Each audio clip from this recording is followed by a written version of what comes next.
Bendiliður 20 í verkefni 16 á blaðsíðu C20. Ég ætla að kalla fram töfluyfirlit og myndayfirlit en ég ætla að eyða hér út entermerkjum sem komu þegar ég var að færa myndina af greiðslukortinu. Hér staðset ég bendilinn þegar ég kalla fram töfluyfirlit og ég fer í references, insert table of figures.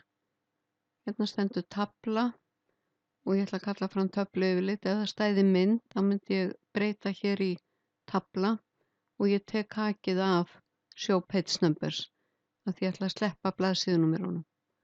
Þá fæ ég hér upp textan sem ég skrifaði við töflurnar. Þetta er svona grátt því ef ég breyti textanum þá get ég uppfært yfirlitið. Hér smelli ég til að kalla fram myndayfirlitið og ég fyrir insert table of figures. Nú þarf ég að velja mynd og taka hakið af show page numbers. Þannig að hér fæ ég upp lista yfir myndirnar. Þannig eins og ég segi, ég get alltaf breytt textanum hér og uppfært mynda eða töfluyfirlit með því að vera með bendilinn í yfirlitinu og þá ýti ég á F9 og uppfærist mynda eða töfluyfirlitið og ég ætla að vista.